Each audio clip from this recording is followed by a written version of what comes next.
کہ اللہ نے موسیقی سے اس طرف لانے کا جو میرا انتظام کیا وہ کیسے کیا.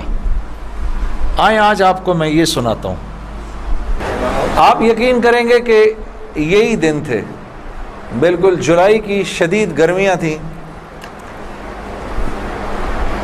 پنجاب میں تو جولائی میں تھوڑا موسم تھوڑا سا قدرے بہتر ہو جاتا ہے. کراچی میں جولائی میں حبس بڑھ جاتا ہے اور بہت بڑھ جاتا ہے.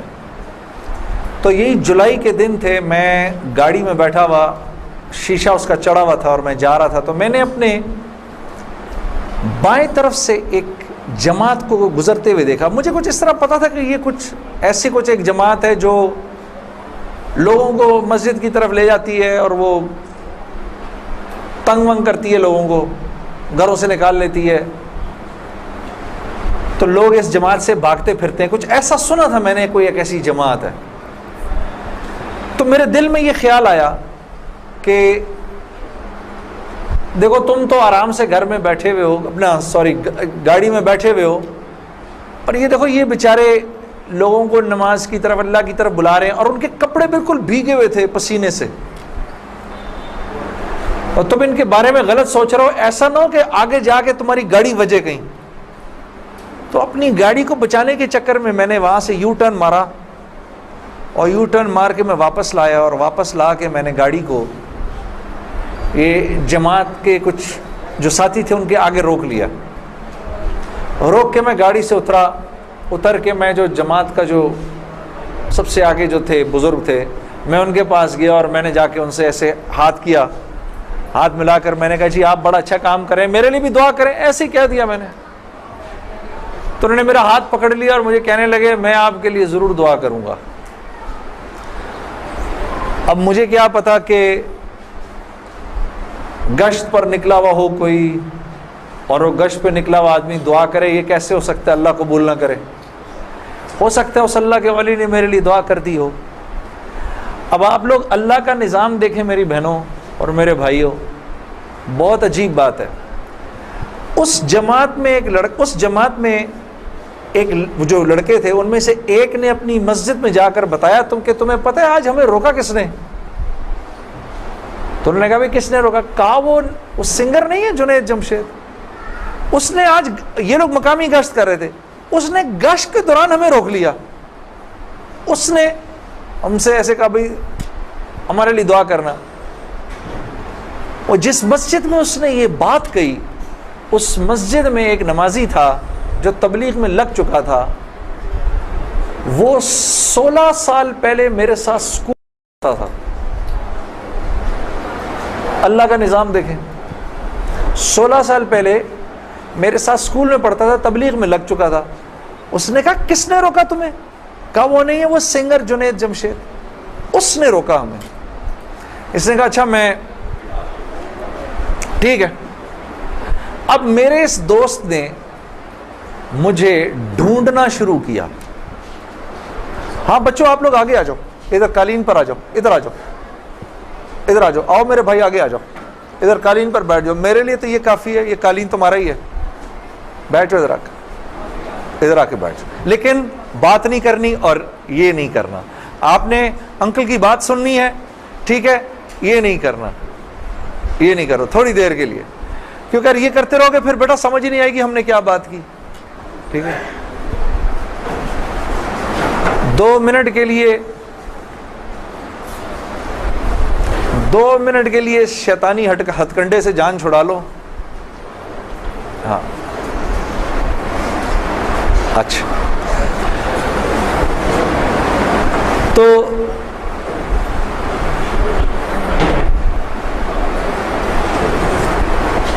خیر میرے اس دوست نے مجھے ڈھونڈنا شروع کیا، اور اس واقعے کی کوئی تقریباً 1-1.5 مہینے بعد اس نے مجھے ڈھونڈ لیا. اور ایک دن جی میرے گھر فون آتا ہے، جنید. اب میں نے جب مجھے پہچانا، اس نے بولا جنید مجھے پہچانا. آپ یقین کریں گے میں 16 سال بعد اس کی آواز سن رہا تھا، میں پہچان گیا. میں نے کہا جنید بول رہے ہو؟ ہنسنے لگا. تو مجھے پہچان گیا؟ میں نے کہا میں بالکل پہچان گیا، تو اتنا تو شرارتی لڑکا تھا تو کلاس کے اندر. اور میں نے کہا کیونکہ ہم دونوں کے نام ایک تھے تو تیرے چکر میں بھی بدنام رہتا تھا. ہنسنے لگا، یار کمال ہے تو نے مجھے پہچان لیا. میں نے کہا ہاں میں نے پہچان لیا، میں نے تیرے سے ملنا ہے. میں نے کہا کیوں؟ کہتا ہے بس ایسے ہی، وجہ کوئی نہیں ہے. میں نے کہا یار اچھا ہماری زندگی ایسی تھی، شوبز کی زندگی تھی ہماری، کہ ہمارا دل ملنے کو نہیں کرتا تھا کسی سے. یعنی ہم نے مینیجر رکھے ہوتے تھے جو ہمیں صرف لوگوں سے دور رکھتے تھے. ان کا کام تھا لوگوں سے بات کرنا، لوگوں سے ڈیل کرنا، ہم تک کوئی نہ پہنچے بس. یہاں تک کہ آپ حیران ہوں گے اگر میں آپ کو بتاؤں، یہ بڑی ایک افسوسناک بات ہے کہ ہمارے اپنے گھر والوں کا ہماری زندگی میں رول کم ہوتا تھا، ان مینیجرز کا رول زیادہ ہوتا تھا. آپ نے گھر کب جانا ہے، بچوں سے کب ملنا ہے، یہ تک ان مینیجروں کے ہاتھ میں ہوتا تھا. تو اب کوئی مجھے فون کرے کہ میں نے تم سے ملنا ہے، یہ تھوڑی کہ میں فوراً مل لوں گا اس سے. اب پتہ نہیں اللہ جانے اس نے کیوں ملنا ہے، میرا وقت ضائع کرے گا کیا ہے. تو میں نے جنید غنی سے کہا کہ یار بغیر وجہ کے کیوں ملنا ہے تم نے، بس ایسے ہی. میں نے کہا انشاءاللہ دیکھو پھر چلو اللہ نے کبھی موقع دیا تو ملیں گے. کڑک میں نے فون بند کر دیا، ہمیں تو عادت تھی فون بند کرنے کی. اگلے دن پھر فون آ گیا اس کا. میں نے بولا کیا کام ہے؟ کام کوئی نہیں، ملنا ہے. کیوں؟ یار کوئی وجہ نہیں، مل لیتے ہیں. میں نے کہا یار وقت نہیں ہے، فون پہ بات کر لو. نہیں فون پہ کام کوئی نہیں ہے. کڑک فون پر ایک دفعہ ہوا، دو دفعہ، اب اس کا میں ہیلو سنتا تھا فون بند کر دیتا تھا. یہ سلسلہ 1-2 مہینے تک چلتا رہا، یہاں تک کہ جنید غنی کو میرے گھر کے نوکروں کے نام یاد ہو گئے، فون اٹھانے والوں کے نام یاد ہو گئے، سب کچھ یاد ہو گیا. اس کو سب پتہ ہوتا تھا میں کب پاکستان میں ہوں، کب نہیں ہوں، کب کہاں ہوں، سب.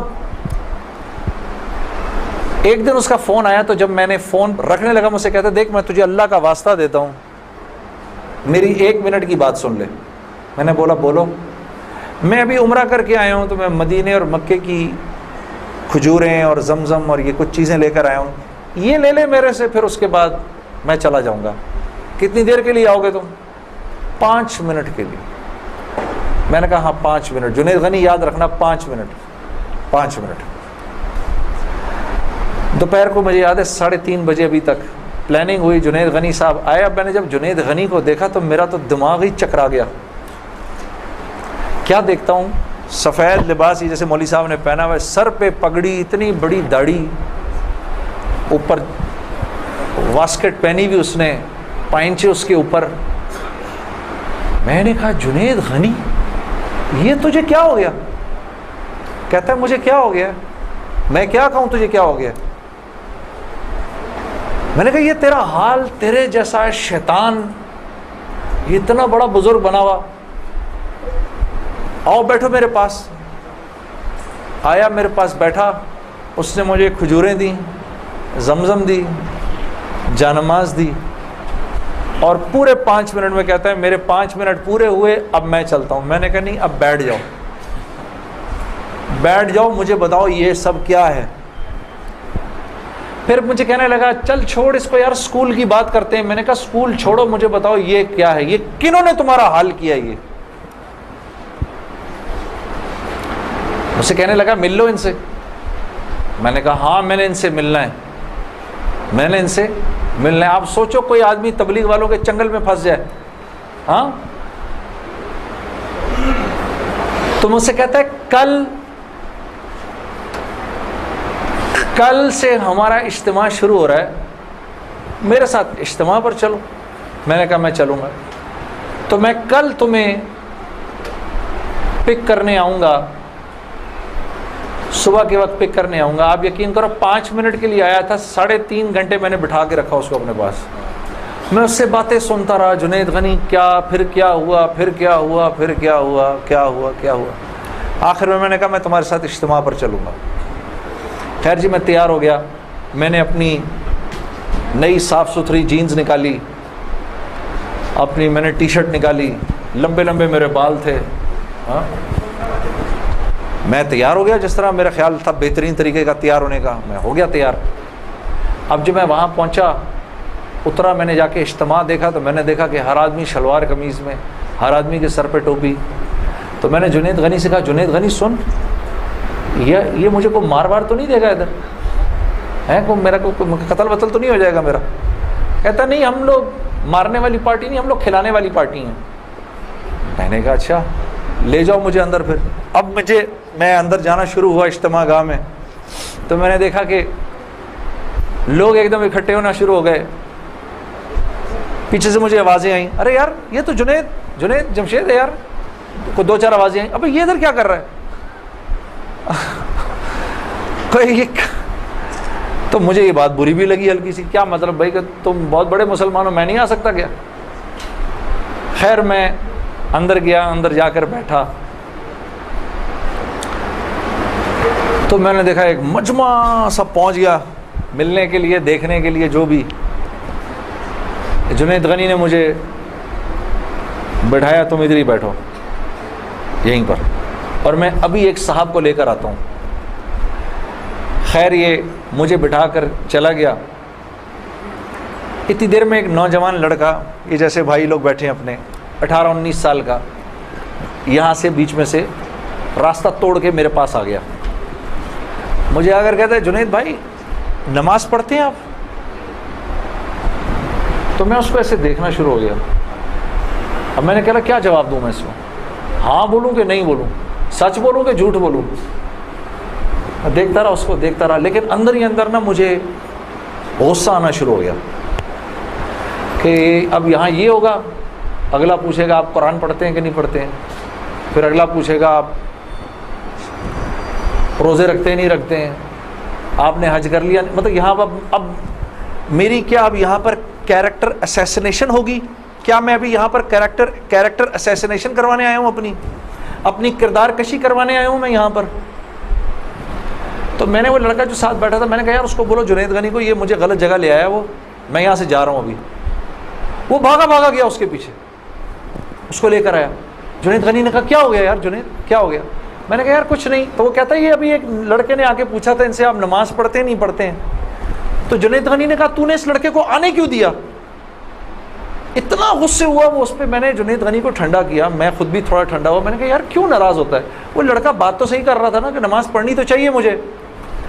تو اس نے جو جملہ بولا نا مجھے, وہ مجھے آج تک یاد ہے. جنید غنی نے جو جملہ بولا, اس نے کہا جنید ہم کیوں نہیں پوچھتے کہ تم نے کیوں نہیں کیا, ہم تو ترغیب دیتے ہیں, اس کے بعد اللہ سے دعا کرتے ہیں کہ اللہ وہ نیکی کرنے کی توفیق دے. ہاں وہ آج بھی مجھے وہ بات یاد ہے. اللہ پاک یہ مجھے بھی عطا کرے کہ ہم کسی سے یہ نہ کہیں بھائی تم نے کیوں نہیں کیا یہ, بلکہ نیکی کی ترغیب دیں اور پھر اللہ سے رات کو دعا کریں اللہ میرے اس بھائی کو, میری اس بہن کو توفیق دے وہ اس نیکی کو کر سکے. پھر میں نے کہا جنید غنی کو چل چھوڑ یار, میں ادھر ہی بیٹھا ہوں, میں کہیں نہیں جا رہا. اب جنید غنی صاحب نے ایک صاحب کو بلایا, ان کا نام تھا ڈاکٹر بلند اقبال. ابھی جب میں شان رمضان ابھی شان رمضان کر رہا تھا نا, یہ ابھی کچھ پچھلے رمضان میں, تو ڈاکٹر بلند اقبال صاحب بڑے عرصے بعد مجھے ملنے آئے. میں ملا ان سے, بڑی خوشی ہوئی. میں نے ان کو یاد کرایا وہ واقعہ جو میں اب آپ کو سنانے لگا ہوں. تو ڈاکٹر بلند اقبال صاحب میرے سامنے آ کے بیٹھ گئے. اور ڈاکٹر بلند, اب تبلیغ والوں کا بہن میں ذرا سا آپ کو بتاؤں کہ تبلیغ والے نا اب وہ سامنے والے کو جانتے نہیں ہیں, لیکن اس کو اللہ کی دعوت تو دینی ہے.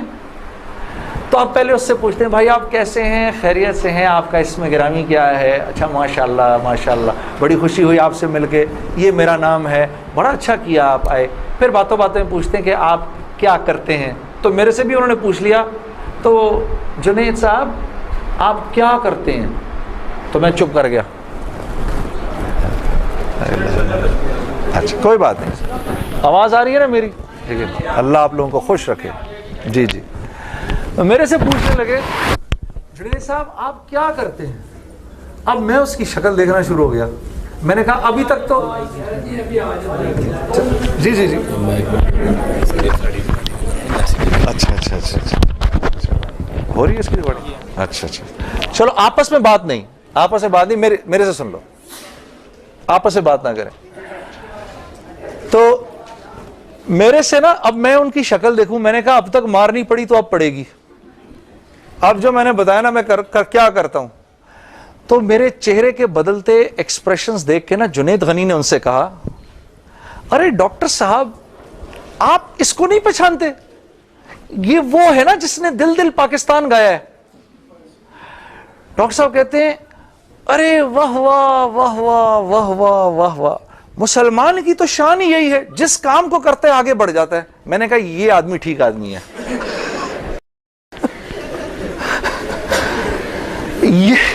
یہ بالکل ٹھیک آدمی ہے، اس سے کرو دوستی. تو بعد میں میں نے ڈاکٹر صاحب سے کہا ڈاکٹر صاحب یہ جواب آپ کہاں سے لائے اتنا خوبصورت سا؟ تو مجھے کہنے لگے یار میں نہ تجھے جانتا نہ مجھے یہ پتا دل دل پاکستان کیا. تو جب اس نے بولا نا کہ اس نے دل دل پاکستان گایا تو میں نے کہا واہ واہ واہ واہ، اور میں دل میں دعا کروں یا اللہ جلدی سے صحیح جواب میرے ذہن میں ڈال، جلدی سے صحیح بات ڈال میرے ذہن میں. تو میں نے فٹ کہہ دیا. اور یہ بات میرے دوستو ہے بھی سچ کہ مسلمان کی شان یہ ہے، مسلمان جس کام کو کرتا ہے نا مسلمان اس کام میں آگے بڑھ جاتا ہے. ساری دنیا میں جن کاموں کو آپ برا کام سمجھتے ہیں نا کہ یہ برے کام ہیں، ان برے کاموں کو بھی اگر کبھی کسی مسلمان نے کیا نا تو یقین کرو غیروں سے بھی زیادہ کیا. ہاں یقین کرو، مسلمان ایک عجیب امت ہے، ہم سے بہتر کوئی نہیں. کنتم خیر امہ، بس یہ ہر لائن سے بہترین امت ہے. جس کو اللہ ہی کہہ دے تم بہترین ہو تو پھر ہمیں دوسروں سے پوچھنے کی کیا ضرورت ہے کہ ہم اچھے ہیں کہ برے ہیں. ہاں اب میں پورا دن ڈاکٹر بلند اقبال صاحب کے ساتھ پھرتا رہا. اور جب دن کا آخر آیا تو جنید غنی نے مجھے کہا کہ چل میں تجھے اب گھر چھوڑ دوں. میں نے کہا گھر تو مجھے چھوڑ دو لیکن یہ بسترے کیا ہیں، یہ جو بسترے لگے ہوئے ہیں؟ کہا یہ رات کو لوگ یہاں سوئیں گے. میں نے کہا اور یہ جو بزرگ حضرات ہیں یہ بھی ادھر ہی سوئیں گے. میں نے کہا یار میں تو ان سے زیادہ فٹ آدمی ہوں، اگر یہ بوڑھے لوگ ادھر سو سکتے ہیں تو میں بھی سو سکتا ہوں. تو اس نے کہا یار نور اللہ نور، تیرے لیے بھی بسترا لگا دیتے ہیں.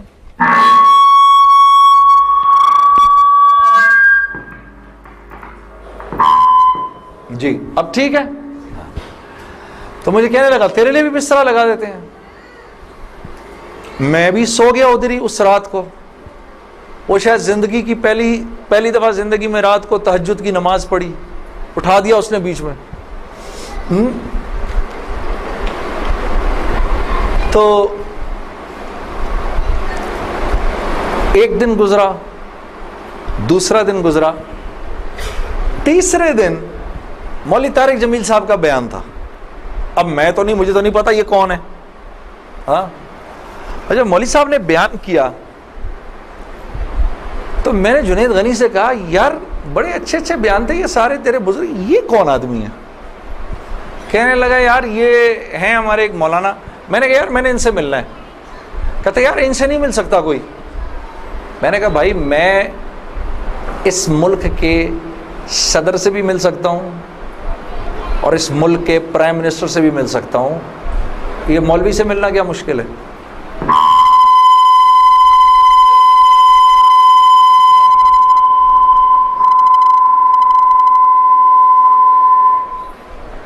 اب ٹھیک ہے، ٹھیک بہترین. تھوڑا سا اس کا گین تھوڑا کم کر دو. ٹھیک ہے. ان میں سے زیادہ تر لوگوں کو نہیں پتا کہ اس مائک سے میرا تعلق جو ہے وہ ان ساروں کی عمروں سے بھی پرانا ہے. اچھا اب ٹھیک ہے، اب ٹھیک. آپ لوگوں کو پیچھے آواز آ رہی ہے؟ بس. تو خیر میں نے سو کہا مجھے ملنا ہے، ہر صورت میں ملنا ہے. کہنے لگا یار کس طرح کریں گے، چل میں تجھے لے کے چلتا ہوں. خیر جی ہم پورے مجمع میں سے نکلے دونوں، کرتے وہ پیچھے حضرات کے ٹینٹس لگے ہوئے تھے. کرنگی میں ہوا تھا یہ کراچی کا اجتماع.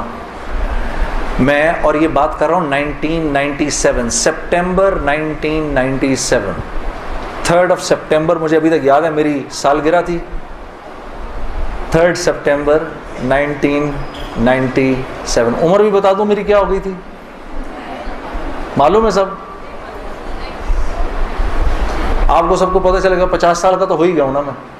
ہاں اب کیا ڈرنا, جو 50 سال کا بندہ ہو جائے وہ کیا عمر چھپایا اپنے. خیر, تو میں جب ادھر پہنچا تو وہاں پر ایک لڑکا ایسے ڈنڈا لے کر کھڑا ہوا مولوی صاحب کے کمرے کے باہر. تو مجھے دیکھ کر وہ مسکرانے لگا, جنید بھائی آپ ادھر کیا کر رہے ہیں؟ اب مجھے 3 دن تو گزر گئے تھے. میں نے کہا کیوں بھائی, میں کیوں نہیں آ سکتا ادھر, تو بڑا مسلمان ہے میرے سے. ہنسنے لگا, نہیں نہیں نہیں, وہ میں نہیں کہہ رہا, میں آپ کو دیکھ کے تھوڑا حیران ہو گیا, کیا کام ہے؟ میں آپ کا بڑا فین ہوں. میں نے کہا اچھا. تو میں نے کہا کہ مجھے یہ جو تھے نا مولانا طارق جمیل, ان سے ملنا ہے. کہ یار جنید بھائی ان سے تو ملنے کی کسی کو اجازت نہیں ہے. میں نے کہا تم جا کر بتاؤ تو صحیح کہ میں نے ملنا ہے. اچھا میں کچھ کرتا ہوں. خیر وہ اندر گیا, اس نے اندر جا کر کہا کہ آپ آئیں اندر. تو میرا دوست جنید غنی مجھے لے گیا. آپ یقین کرو میں نے مولوی طارق جمیل صاحب کو زندگی میں کبھی اکیلے بیٹھے نہیں دیکھا. وہ اللہ نے شاید اس دن ملوانا تھا یا بات کروانی تھی, اکیلے بیٹھے ہوئے تھے خیمے میں اپنے. جنید غنی نے جا کر اندر کہا مولانا میرا ایک دوست ہے جنید جمشید, وہ آپ سے ملنا چاہتا ہے. مولانا نے کہا کون جنید جمشید؟ میں باہر کھڑا حیران ہو گیا, ان کو کیسے پتا میں کون ہوں؟ اندر بھیجو اس کو, اندر بھیجو.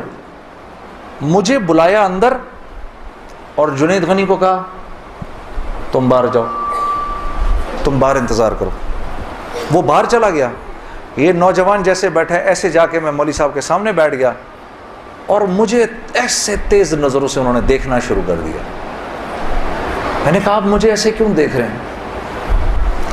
کہتے ہیں میں تجھے نہیں دیکھ رہا, میں تو اللہ کی شان دیکھ رہا ہوں. میں نے کہا جی کیا مطلب؟ کہا تیرے بڑے بڑے بورڈ لگے ہیں فیصل آباد کے اندر, بڑے بڑے بورڈ لگے ہیں. میں اکثر ان بورڈز کو دیکھ کر کہتا تھا, مجھے بعد میں مولانا نے بتایا, میں ان کو بورڈز کو دیکھ کر کہتا تھا ہر ایک کو ہدایت مل سکتی ہے, اس کو نہیں مل سکتی. ہاں آج میں جب ادھر ایئرپورٹ آ رہا تھا تو ایئرپورٹ پہ تیرا بڑا سا بورڈ لگا ہوا تھا, ایسے ہی میرے دل میں آئی یا اللہ کیا یہ نہیں ہو سکتا کہ اس سے میری ملاقات ہو جائے, اور تو میرے سامنے بیٹھا ہے, میں اللہ کی شان دیکھ رہا ہوں. تو میں نے کہا اچھا.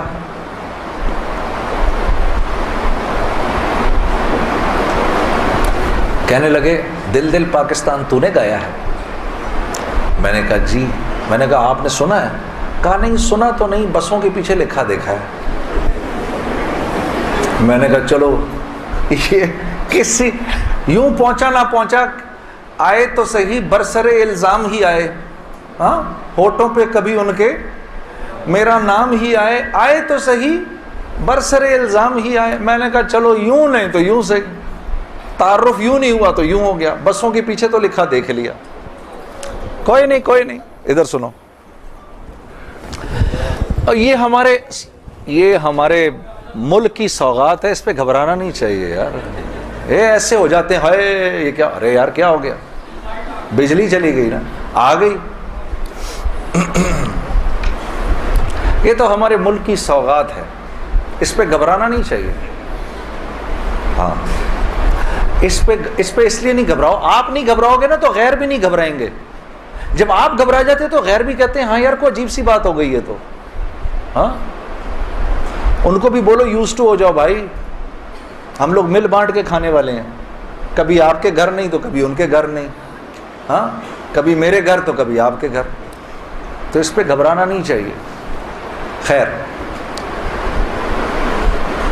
تو میں نے مولوی صاحب سے کہا مولانا میرا ایک سوال ہے. ایک پاکستانی نوجوان میری عمر کا جس نام شہرت کا تصور بھی نہیں کر سکتا, وہ سب کا سب میرے پاس موجود ہے، لیکن میں اندر سے خالی ہوں. لوگ اس بات کو نہیں جانتے. لوگ سمجھتے ہیں کہ میں بہت خوش ہوں، لیکن میں اندر سے بہت پریشان ہوں، بہت اضطراب ہے، اور اس کی وجہ مجھے سمجھ نہیں آتی. فرمانے لگے تیرا مسئلہ یہ ہے کہ تجھے چوٹ لگی ہے سیدھے گھٹنے پر اور تو مرم لگا رہا ہے الٹے گھٹنے پر. میں نے کہا جی وہ کیسے؟ فرمانے لگے دیکھو اللہ نے انسان کو دو چیزوں سے بنایا ہے، ایک مٹی سے بنایا ہے، ایک جسم سے بنایا ہے جو کہ مٹی کا بنا ہوا ہے، اور ایک روح ہے جو اللہ کا امر ہے. ٹھیک؟ تو جسم کیونکہ مٹی کا ہے اس لیے اللہ نے اس کی ہر ضرورت کو مٹی میں رکھا ہے.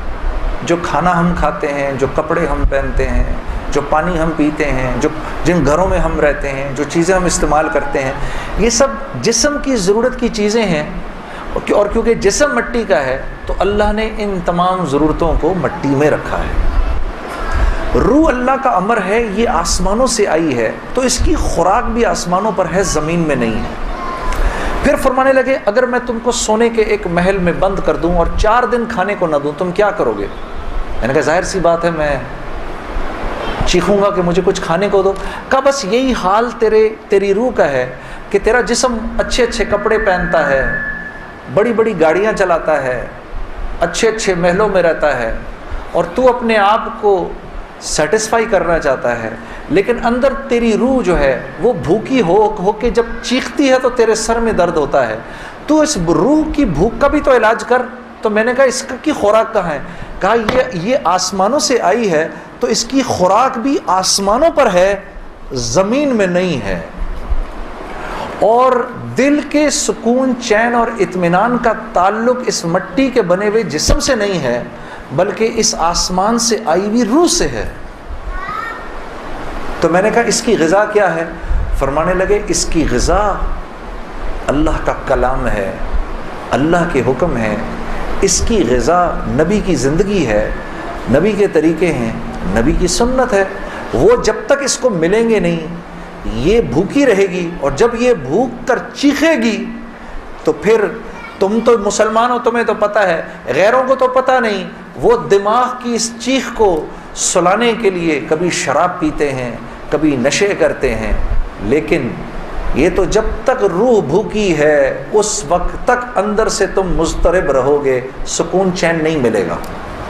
اور پھر قرآن کی وہ آیت پڑھی مجھے آج بھی یاد ہے، الا بذکر اللہ تطمئن القلوب، کہ اللہ پاک چیلنج دے رہے ہیں سب کو کہ اگر دل کا سکون، چین اور اطمینان چاہیے میرے بندو، مالداروں، حکومت والوں، دولت والوں، شہرت والوں، اگر تمہیں دل کا سکون، چین، اطمینان چاہیے تو تمہیں مجھ سے تعلق بنانا پڑے گا، مجھ سے یاری لگانی پڑے گی.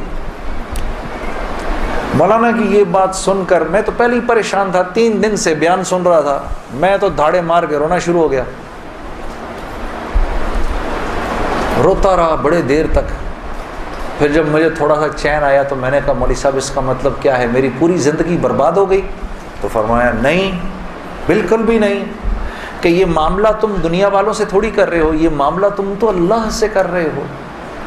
اور اللہ کے ہاں معاملہ کیا ہے؟ اللہ کے ہاں معاملہ کیا ہے کہ ابھی انسان اللہ رب العزت سے معافی مانگنے کا ارادہ ہی کر رہا ہوتا ہے، دل میں ابھی خیال ہی آ رہا ہوتا ہے کہ اللہ رب العزت اگلے پچھلے معاف کر دیتے ہیں سارے.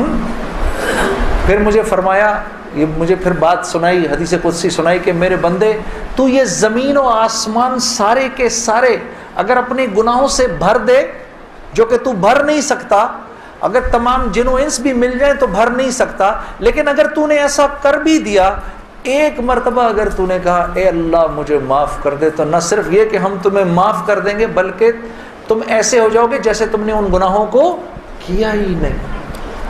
میں تو بے یقینی کی حالت میں مولانا کو دیکھنے لگا. میں نے کہا مولوی صاحب واقعی؟ کہا ہاں.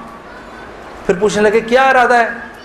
اب میرا ارادہ میوزک چھوڑنے کا تو نہیں تھا کہ میں نے کہا ادھر آؤ، کیا وہ کیا کہ نمازیں بخشوانے آئے، کیا روزے گلے پڑ گئے؟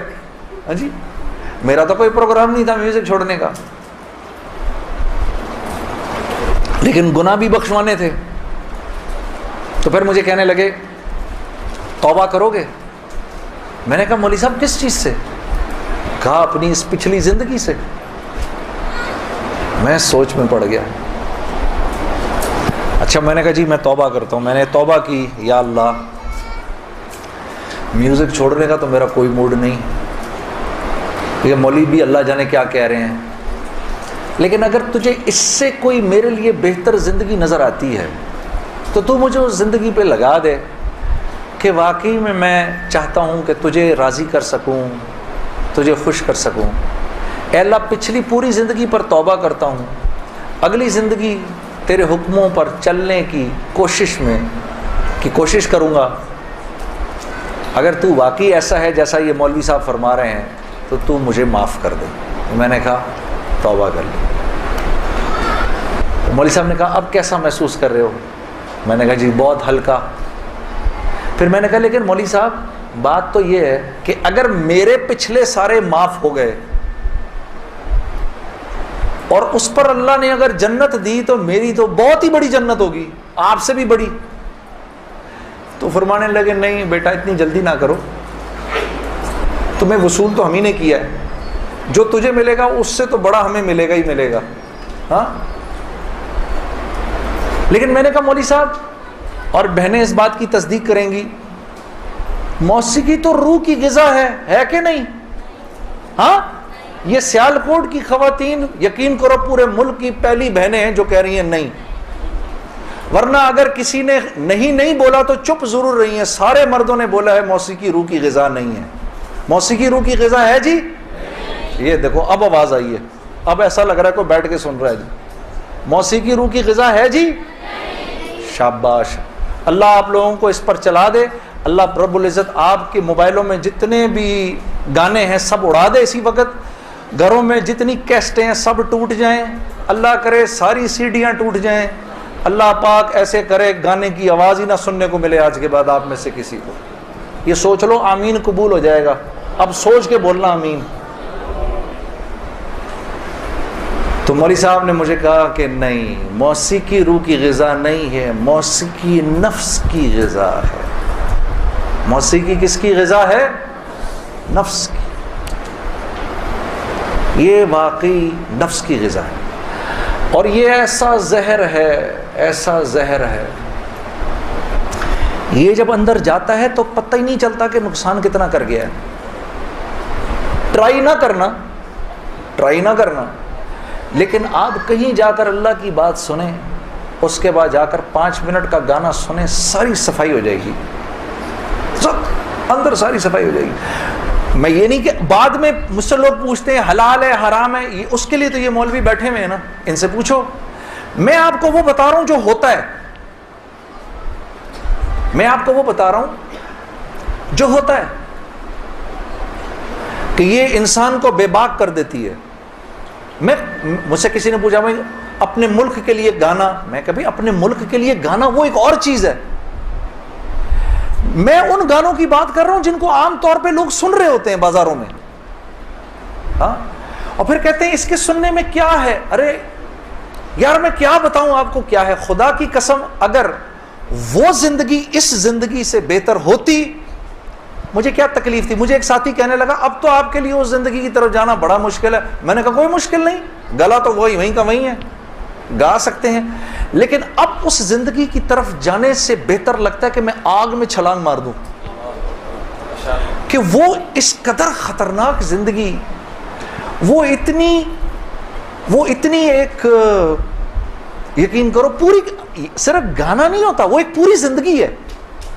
وہ ایک پوری زندگی کا نام، جیسے یہ ایک پوری زندگی کا نام ہے نا، صرف دعوت کے 2 بول نہیں ہیں. ہاں میرے دوست مجھ سے لڑتے تھے، یار تو ادھر گانا گا ادھر جا کے اذان دے دے. ارے میں نے کہا نہیں ہوتا، ایسے نہیں ہوتا بھائی. گانا گانے والے کو تو اذان کی آواز سے نعوذ باللہ نعوذ باللہ نعوذ باللہ کراہیت آتی ہے، کراہیت آتی ہے. مجھے یاد ہے ہم کانسرٹ کر رہے ہوتے تھے اور مغرب کی اذان اگر ہوتی تھی، یقین کرو وہ، کیونکہ وہ تو دعوت کے بول ہیں نا، ادھر تو ایک غلط کام ہو رہا ہے نا، وہ تو دعوت کے بول ہیں. وہ دعوت کے بول جب ہمیں سنائی دیتے تھے تو وہ ہمارے سینے کو پھاڑ کے نکل جاتے تھے. ایسے تھوڑی ہوتا ہے, یہ کوئی کھیل مذاق ہے کیا؟